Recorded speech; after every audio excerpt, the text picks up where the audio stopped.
Welcome to the Forge and Foundry podcast. Today we're lucky to be joined here in the Forge by Simon Lemay from Ubisoft. We're doing some work back and forth on some of the new titles that are upcoming, and so he's here to help us out with the episodes and to greet us on the podcast. Yeah, thanks for having me, Kerry. It's a pleasure. Yeah, it's really a lot of fun to get some insight on what you're doing at the game. Why don't you give us a little idea of what you're officially on? Well, yeah, Assassin's Creed Shadows coming out pretty soon now, so we're just ramping up the marketing for this thing. It's set in feudal Japan. We have ninjas, shinobis, samurai, all the tricks, and it's been a while since we did anything with men at arms, and so we thought that, hey, how about we ask them if they can make a cool Yasuke Katana and Naoe Kusarigama. That'd be fun. Yeah, well, it's definitely something that we have been looking forward to get back to working with you guys a fair amount. So with the specifics that you're doing for Shadows, tell us about the part that you're really in charge of. Like where is your word the final word? Well, there's always somebody who has the final word. Well, there is, but for the most part, I'm in charge mostly of stealth gameplay, so that's both on the player side of things and on the AI side of things. The enemies, how they behave and what they do and how they react to whatever you're doing. And I'm also in charge of parkour in this game, which is intricately revamped to make it more cohesive, more fans will see what we're talking about, but right. It's and we definitely see that with the Shinobi when she's doing different moves and stuff, that there's a lot more to it than there had been in previous incarnations. And there's more speed to it, there's more acrobatics to it, there's more verticality to it. Right. It's small changes, but once you get your hands on it, it's apparent that the change we made, we think, and I certainly think, are smart and kind of promote the Shinobi fantasy. Right. And they're seamless. They seem more seamless. You know what I mean? Like, yeah. I guess with each new setting that you do, you learn more, and so everything gets more. And the thing like that a lot of people, I think, don't think about these things because they don't have to. We have to, but right. With every setting, the architecture completely changes potentially, right? Egypt is one thing, and then Greece is another right. thing, and then Japan is completely different. There's a lot of overhangs in Japan that are gigantic, so climbing on a wall and jumping to that overhang is not credible anymore. It's too far. It's like 5 meters, 10 meters, right? Like big pagodas and temples and stuff like that. So you have to climb on everything in Assassin's Creed. So how do you then adapt the gameplay so that to get to that roof? Yeah, the architecture is what it is. We try to do it as accurately as we can, and then we have to figure out a way for parkour to work on that particular. Yeah, I hadn't thought about that at all. And it's every time it can be super easy because it just magically fit, and other times, like in Japan, everything's so different that you have to adapt. And since you're gonna adapt things, you try to improve everywhere else you can, and hopefully we do a good job of it. But let's get a little idea of where you started in all of this prior to your involvement with the games. With video games, yeah. Well, we all have I think, kind of a false career before we find our true purpose. And for a long time, I tried to become a pro wrestler. That explains the guns. Yeah, well, they're still there. They're shadows of their former selves, but give that a fair shake for about a decade, and made about $35 all told.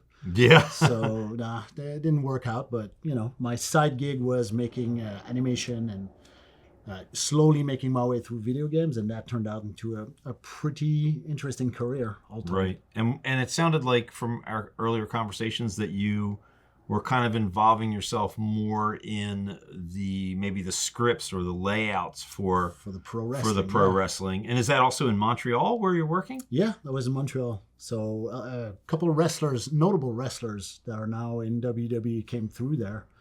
Kevin Owens and Sami Zayn, to name two of my former colleagues. They were way better than me. They made it. So. But they were there kind of at the same time? Yeah. When you were there. Old school indie wrestling, about 50 people in the audience, and we did it for the love, man. Right. That's how it was. A few more people in the audience now. Yeah, and it hurts.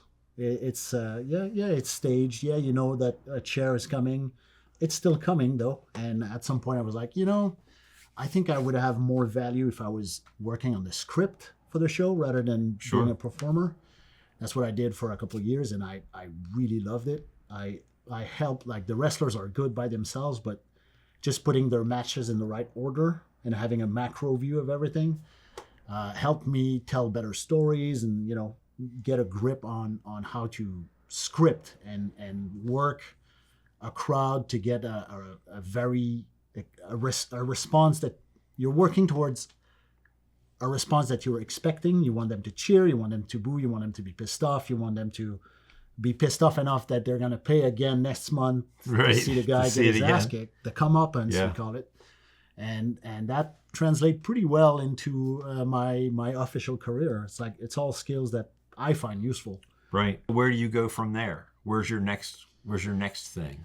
After wrestling, I started in animation, so 2D paper animation, classic Disney stuff, right as it was dying. So, we're talking 20 years ago, there was barely 2 or 3 TV shows that would still work with hand-drawn animation, but everything was moving to 3D because of Pixar, bless their, thank God, everything's good now. But I had to transition into video games, into 3D, just to pay the bills. Right, to stay relevant. And then from there, I started arguing with game designers at the time because I thought that I had an idea and it would make it better. And so I would animate it anyway, regardless of what they said. It worked out. And at some point, I myself became, years and years later, I became a game designer. And now I argue with animators all the time. Right. So it's a full circle. And I mean, certainly we all know the Ubisoft name. Were you at a major studio like that before, or is it? No. What was that transition for you? How did you end up with Ubisoft in the first place? I started in very small indie studios in Quebec. There's quite a bit of them that do what we call white label work. So you work for Disney, you work for Warner Bros. You do a Scooby-Doo game. You do, and then they stamp on it, and they stamp their logo on it, and your name does not appear. So, but that pays very well, especially back then when the Canadian dollars was much lower, and so we could ask money being paid in US dollars, and that would double the profit in Canadian side of things. Right. So that's where I did a lot of my training. I remember we were making games that would tie in with a animated show episode that was dropping this week. Oh, yeah. So it has to be real day fast, and date, right? real fast, like within a week. We're talking micro games here, flash games, stuff of that nature. And so that's where I did about 10 years doing that. And then I saw an opportunity to jump ship and go to Ubisoft when they were ramping up on what became Assassin's Creed Syndicate back in the day. Right. Which we also worked on. Yeah. And I jumped ship on there. I was a graphic designer for a bit. It was just like kind of a side door to get in. Sure. And once I was in, I made my name and my place, and now I'm assistant game director on Assassin's Creed Shadows, which is a pretty non-linear path that I took, but didn't have it any other way. And the time that you're working for Ubisoft and you're in Singapore for a year, is that right? Yes. So in that time, was that a move for you that was an upward mobile move for you in the company? And do you feel like you had to move out of Montreal to get that step? Or was it not really like that? It's a collection of things all happening at once, I think. So the team that I was working on was kind of looking of, okay, what are we doing next? Some of them started their own studio.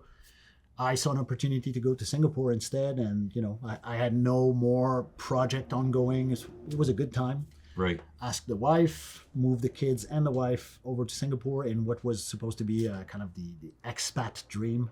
We were going to go there for 5-10 years, man. It was going to be a whole adventure. And as we flew over there, sold the house, sold the car, sold everything we owned. Did the whole thing, all in. Like just a couple suitcases. Let's go over there. We'll buy everything new over there. As we were flying out, the pandemic hit in China. So we went to Asia just as the pandemic was starting in Asia. So Singapore had it much easier than a lot of countries because they closed down early. But that's where we landed. We landed in pandemic Singapore, which was interesting. Quite a challenge, I'm sure. I've been to Singapore a couple times before, so I knew what I was getting into. But pandemic Singapore is very different. So anything I sold to the wife and the kids, that's was not how gone. that was gone. When we got there, it was a different martial law and everything. So it's like, this is not at all what you said. Like, but this is, Yeah, it's not like that anywhere in the world. At that point. Nowhere is however you thought it should be at that point. So it was a tough year in Singapore because of the pandemic.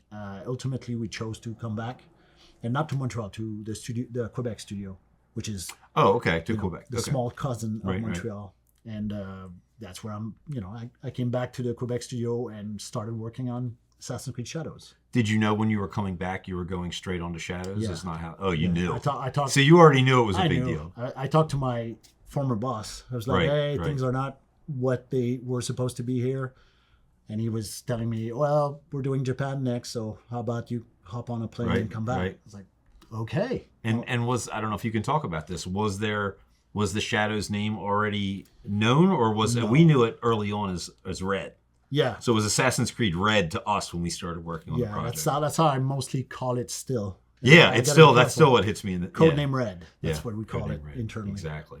Yeah, I don't think we knew the Shadows name until beginning of May or sometime in May maybe. So the way we learned it in the Quebec studio, which is the lead studio on this project, is the day they revealed the cinematic trailer to us internally, which is about a week before it was on the internet everywhere. Right.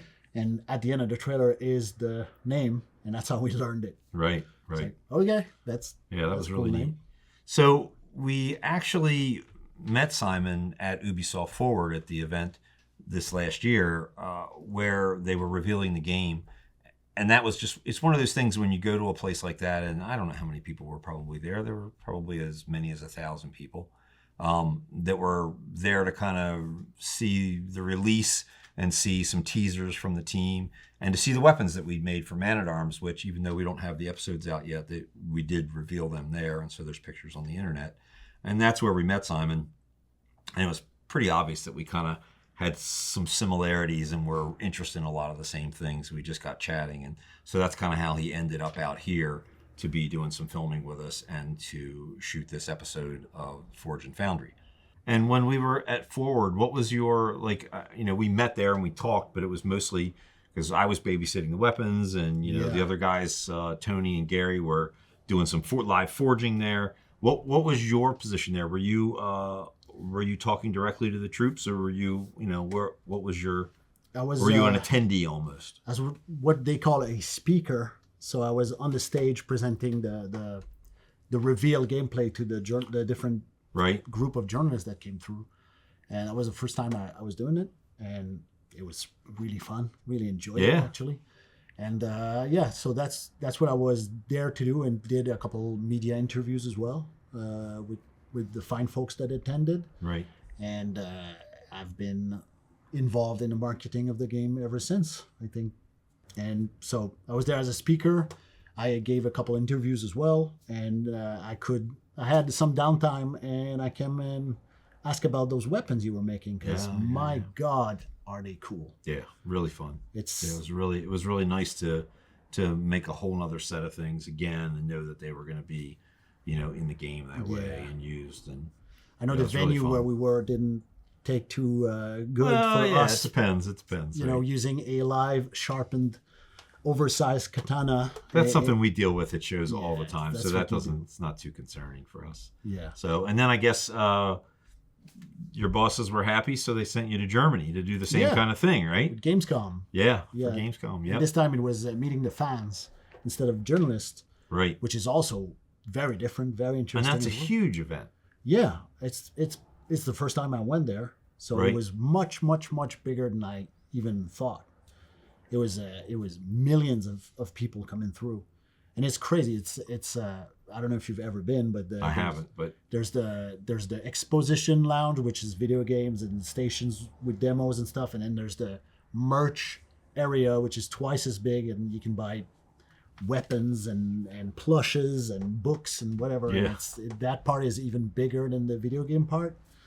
It's very, very big, and it's very German centric as well. I thought it would be more like an international. like E3 is all America, everywhere. Right. Everyone comes to LA, or used to be. Right. Gamescom, I thought, was the equivalent for Europe, but it is to a certain degree, but it was mostly Germans that were there. So it's a local event where a lot of global brands come and expose. Yeah, that's interesting because there is actually like a weapons fair in Germany that, where everybody who is in our industry who's selling worldwide, they all meet there, and that's where they meet sellers, buyers and sellers all meet. It's not something that we've done because it's a little weird for us because we're sold out all the time. But if we were in that market where we were looking to ship overseas, that's where we would go. So, but it was very international. So it's interesting to hear that it was very, very German centric or whatever. Yeah. But Interesting. meeting the fan is something that, as developers, doesn't happen often. Our interaction with the fans is mostly, comments online, for better or worse. Which, for better or worse. So meeting the people in the flesh, and nice. people that like or dislike the game, it's fine. In person, it's always much more agreeable, and you can discuss or you can answer questions to a certain degree. It's great. Yeah, I can see that because it also gives you the ability to respond to the guy who might not be asking the nicest question to you, but you give them an answer that makes sense, and all of a sudden they have time to think about it instead of it just kind of snowballing into whatever it can be on the internet, which is not always the nicest place. And that's true for all industry, I think. All industry, we certainly experience it. Every game studio that is big, it doesn't matter if it's Ubisoft or any other. People just put the brand name and don't really think of the people behind it. And, sure. The team on Shadows is a big team, and it's distributed across the world, but we are all humans, and we all contribute to as good as we can to anything we're doing. And having that face and that voice being able to interact with you as a fan puts a human instead of the brand, and I think that's something that I would like that we could do more. It's hard to do, but it's costly to do and it's risky to do, but it's something that is really interesting to just have a human connection rather than a brand and a client. And when you talk about the people of Ubisoft, especially with Assassin's Creed Shadows, I mean not to discount them, but not including like marketing and publishing, like the hands-on with the game. How many people would you guess are hands-on the creation of the game? So I can give you the kind of the rough total number, but just total. So it fluctuates in time, right? It starts small, it grows big, and then it peters out and becomes small again.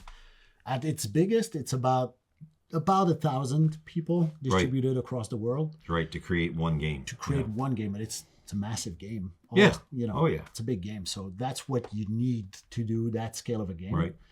And other studios have even bigger teams now with the state of the industry and the size of any AAA games these days. It needs to be 100 hours. It needs to be this. They're so massive. Just the art assets themselves take. And how many of those people are, even if they're remote, how many of those people are really working out of your office? Or are they really spread across the Ubisoft empire? I would say about 450 people are working from our office, which is almost the entire office. The rest is accounting and other necessary jobs like this. All of accounts, HR. They don't work on the game, but they work in the studio. And then the rest is distributed across Europe, Asia, everywhere. Yeah, and that's why I said I didn't want to discount marketing, but I meant physically working on the game, because marketing kind of takes it from there and rolls with it, and then they're looking at the whole world rather than looking at the creation of this thing, what essentially is the product, is the game. So that's pretty neat. So Simon, as an associate game director, where's that pressure? Where's that responsibility, both to your team and how that affects you, and to Ubisoft as the company in general? What's the role of an associate game director? Well, it changes for each studio and each project, I would say, but for the Quebec studio, in which I work in, the first duty of an associate director is take a whole section of the game, because the game is big, so we have to divide it amongst a couple of associate directors so that we always have someone looking at a thing so that nothing falls to the cracks and stuff like that.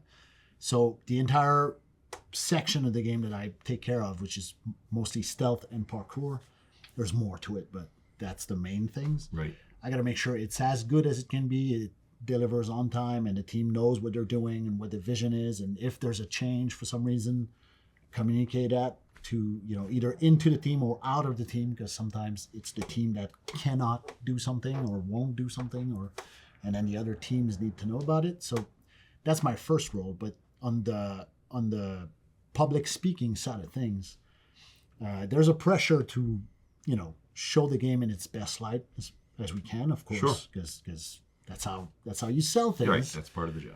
But there is a pressure to it, but there's also, I think, sort of a responsibility, because I know what the game that we're making is. I know how good it is. Right. I know how hard the team has been working and how proud they are of the work that they do. And now, whenever it comes time to talk publicly, either to press or to the public, you want to do good to them, right? It's more about, does the team feel that I represented their work correctly, fairly, appropriately? I said enough. That's more of the thing that drives me whenever I do public events, is how, if the team was watching me doing this, what would they think? And as long as I think they're happy, because they get to see it after, and they will tell me if they're not happy. Sure. So far, they've been happy. So that's really the one pressure that gets to me, is to represent the work correctly. Yeah. And as long as I do that, I'm happy. That's great. And do you find yourself, I mean, I don't know the kind of logistics of how you deal with it, but like if you're doing the parkour end of it and that's your responsibility, there's going to be somebody else whose responsibility is the map and the buildings and the game. And but it interrelates directly with you. Like at what point is all of that relationship between associate game directors like yourself, or do your teams really like spend time together figuring things out? Like if there needs to be a certain way to create a handhold for one of the characters, you've got to go back to whoever has done that building development. Yeah. Like, is that something that ends up at your level, or do the teams themselves, are they able to interact and deal with that kind of thing? They're mostly able to interact and deal with that kind of thing. I think where it comes to my level is if there's this very specific building that is very important that we decided we don't change, right? Like there's a cutscene in it, so we can't move things around, whatever. When those things occur where, okay, we need to change this is where I'm more involved and need to clear all the red tapes of, okay, let's make sure we don't destroy anything that other teams have set up with this thing, because it's been locked. Right. Once it's locked, it's tricky to unlock and come back to it. And that's where I would get involved. But normally the teams work well together. They know each other. We've done, many games together already, from Syndicate to Phoenix Rising and, and now Shadows. So the team is very efficient on its own, but I'm there as a custodian to make sure that if my team needs to change something, or if other teams request us to change something, I'm kind of the conduit for that. And what's typical, like when you're locking down portions of the game, is the world locked down first, or I assume it's the storyline? It's mostly the story. It varies from project to project. I would say parts of the world gets locked before others, so it kind of there's no real sequence to it. It's when it's ready, right? And when it's done, it gets locked. And the truth is, we try to lock things as late as possible, because we always want to polish them and change and make it better and make it prettier. But I think on this project, the story got locked much faster than the world did. So we were still changing the world up quite a bit to match other gameplay elements that have evolved. And so the world is, on this project, one of the last thing that got locked. Yeah, and where you're making was almost in some ways like a dual game, right? With the two different characters. That's got to be a pretty big thing too, where you finish one and you're like, oh, this is perfect. And then you go to look at it the other way and you're like, You're looking at the world from somebody Yes. who's a foot shorter, and it's a whole different world. It's true. Yeah. Yeah, that's a good point. But we made sure that the metrics that we set, it's like Yasuke can climb up to X meters. We know this. Right. If we need him to climb somewhere, you can always put a crate. You can, you don't have to change the entire castle. Right. And if everything goes wrong, you can always put a ladder there, and he can climb. So Right. it's a fun challenge, but it's not as hard as people would think because we know our characters well by the time we're building the world, so it flows well once you establish things correctly. So you have two extremely different kind of champions or protagonists in this. She's very small and he's very large. Yeah. They're really big disparity. Is there a big difference in the way that you handle the motion and the parkour and stuff like that between the characters? Oh yeah.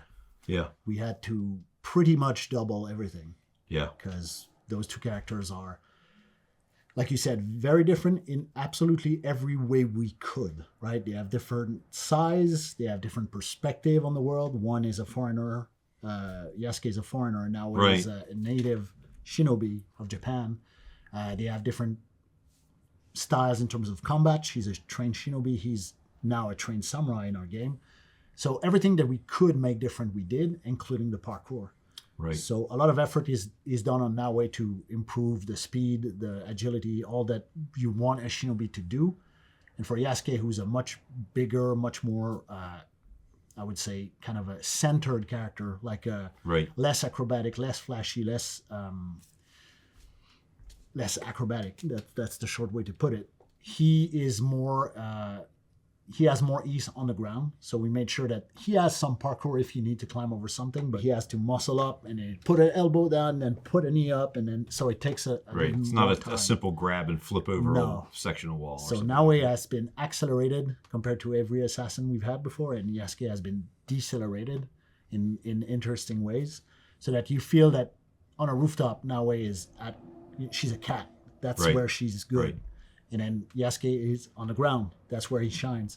And the inverse is true as well. When Naoe is on the ground and you have all your enemies on the ground, the floor is lava. It's dangerous for you. Right. So you'd better climb up and use the verticality to your advantage. Whereas Yasuke, he's better on the ground because he has more range of movement. They definitely, just in the watching, from the reveal in the trailer and watching the gameplay that we saw at Ubisoft Forward, there was no question in my mind that these weren't a single reskinned champ. No, it's totally not that. They're completely different gameplay. Yeah. And that was really nice because I don't know that it was as obvious in previous games. Yeah, it wasn't to be honest. Yeah. So. But that's what advancement's for, right? So, yeah. We had a try run once in Syndicate. We had two brothers and sister protagonists.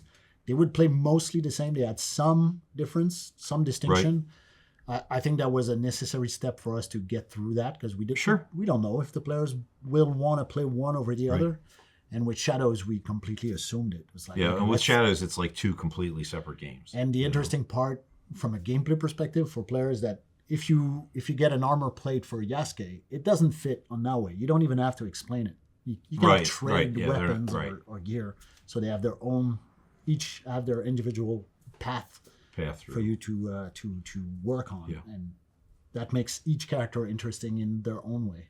Now, let me ask you: is there any kind of reverse to where the other characters in the game that you're not playing have the ability to use stealth against you? Is there anything like that, or do we see anything? Do we see any attackers who have some of that skill set, or are they really just kind of more historical in the way they move and like actual? Are there any kind of champions from the other side other than like bosses or whatever like that? But I'm saying like is there any gameplay that's like that? We do have some. So most enemies are within the military not architecture, structure, military hierarchy. There you go. That's the word. Of Japan. So samurai, Ashigaru soldiers, that kind of stuff. So these guys are more grounded as well. But we do have a couple enemy shinobi types that will try and ambush you. But we'll see. Okay. Naoe is by far the most efficient shinobi in the game. So bring him. It's fine. Right. And if you can tell us, like, it felt like what was presented at Ubisoft Forward was that it wasn't completely two separate lines for the two characters. That they, that there were different portions that you played with different characters, or is there a way to play the entire game as one and the entire game as the other? It didn't feel like that. It felt like they were more interrelated than that. So we're trying to do an sort of an ensemble cast, right? Those two characters matter, and whether you prefer one over the other is going to tag along for the story, because it's not one character's story. It's both of these characters. It's a story of the pair, right? Yeah, right. It's the pair working together. Now, the beginning of the game has you play both characters for a short bit without your choice. So, you start with one and then you flip to the other. But beyond that, after that, once the characters come together, you are free to choose whichever character you want to play. And if you want to mainline only one, you can do that. Right. Now, the other does the story change? Not if really. One or the other? You're still going down the same path. Yeah. Essentially, even though you're looking at it differently. So some details would change. They have different personalities as well. Yeah, sure. Naoe is more fiery. Yasuke is more measured, which is interesting contrast for their gameplay, where one is stealthy, one is all about combat. So details change, but the story is whenever Naoe, for example, if that's the character you want to play as, whenever there's a big event happening in the story, Yasuke is there in the room with her, and at the end of the scene, we give you the choice to. You want to play Naoe or you want to play Yasuke? Yeah. So the other characters always tagging along, and they are part of the story. So ideally, I would like most players to play about 50-50. It's a fun distribution, but if you want to do one over the other, you certainly can.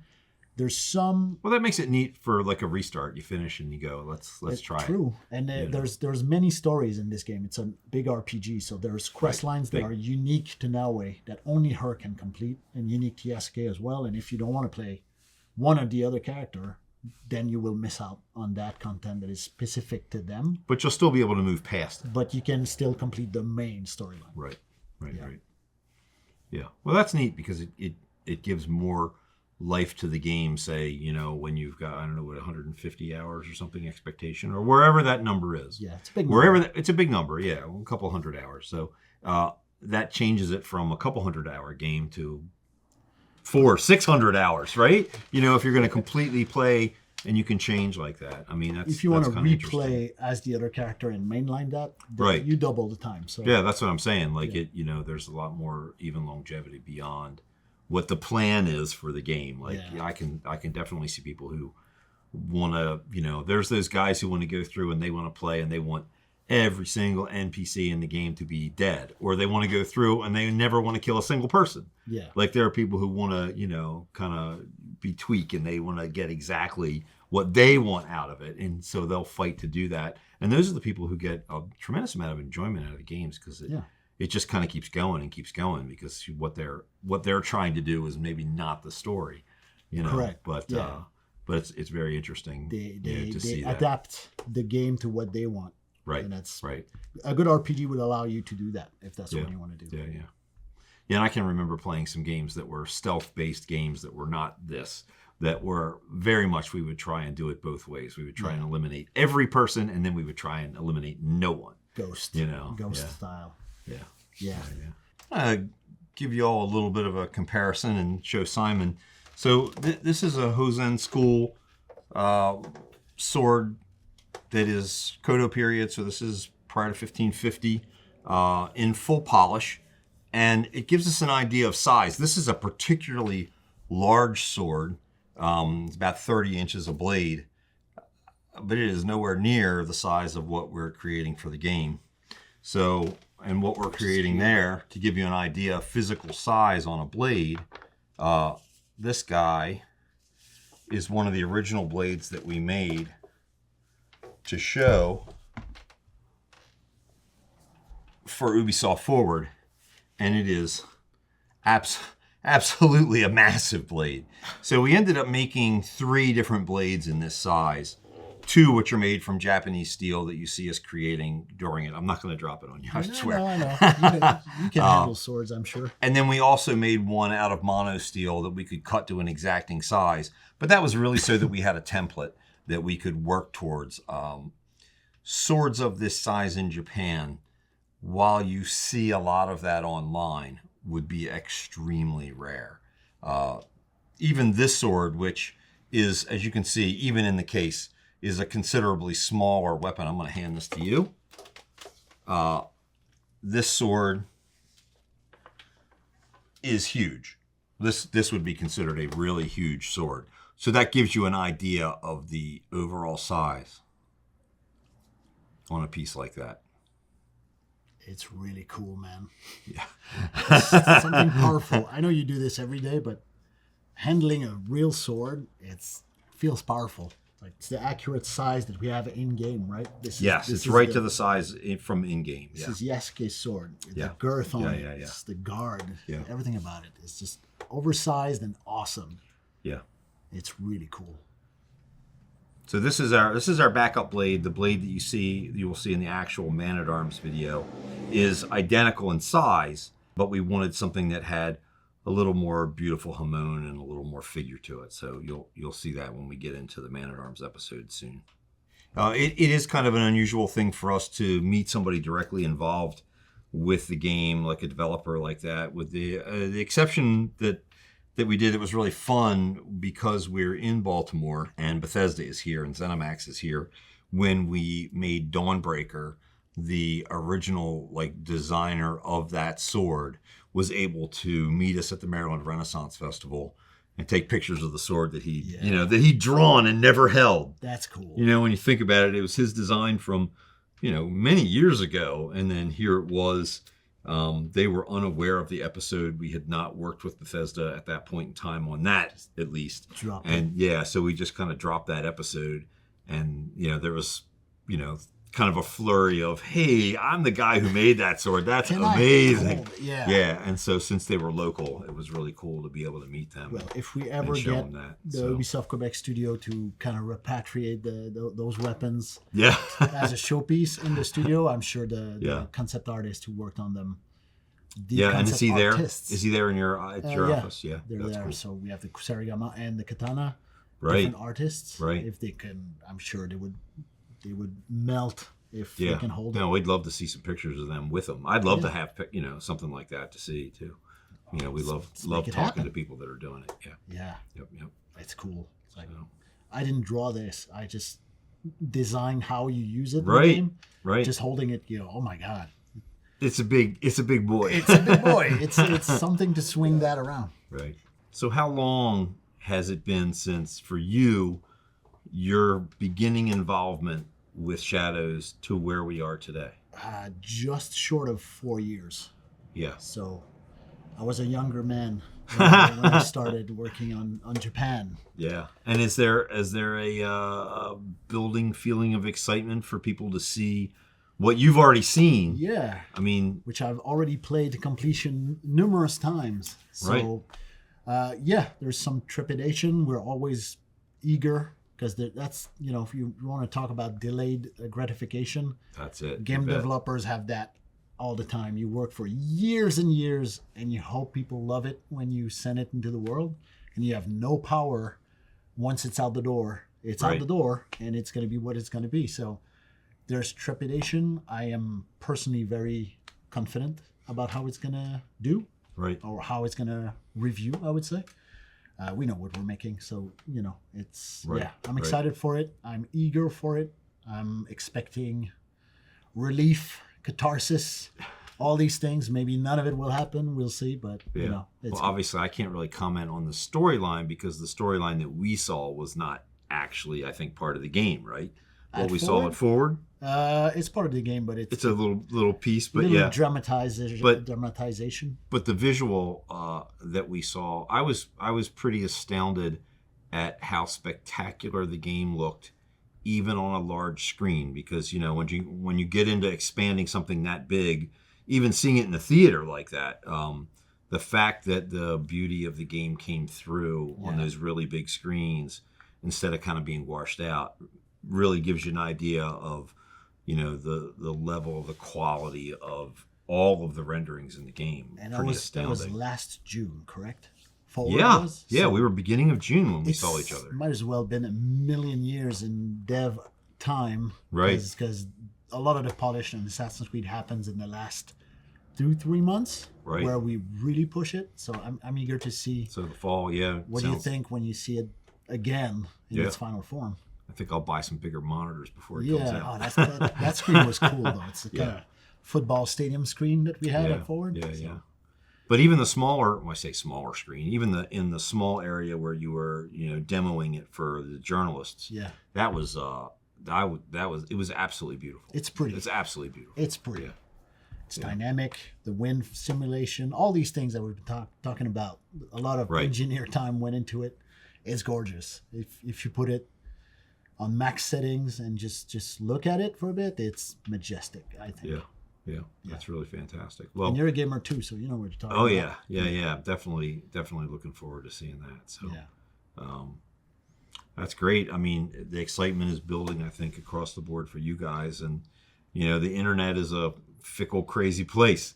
But but I think that when people start seeing it, I think the responses are going to be pretty positive. There's noise, and then there's actual, people who are going to play it and are going to give you their opinion. I'm looking forward to getting it in people's hands and letting go of the whatever narratives might be around the game and just what is it for real?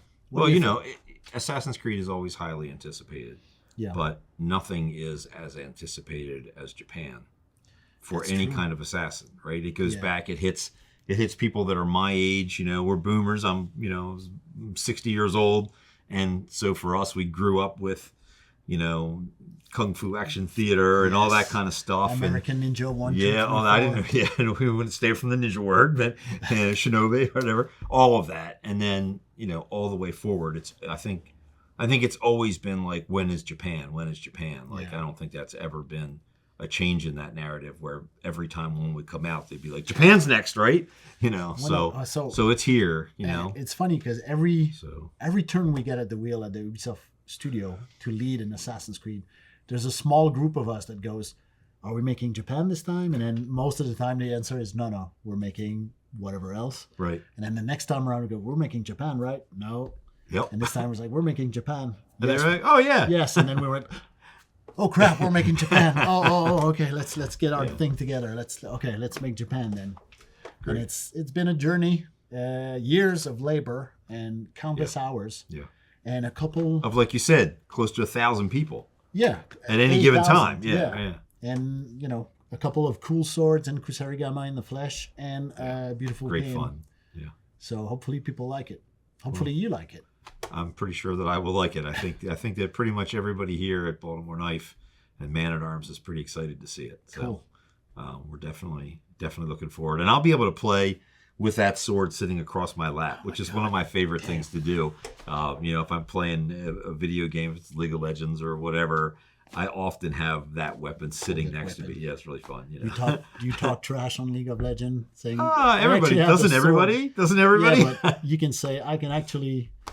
Well, it depends. The people that because I have this sword on my lap. The people that right we now. play with on a regular basis in any game, that's they know. They already know. They don't mess with him. He's got this sword on his lap. No, I'm not that great of a player. I'm 60, so you know what I mean.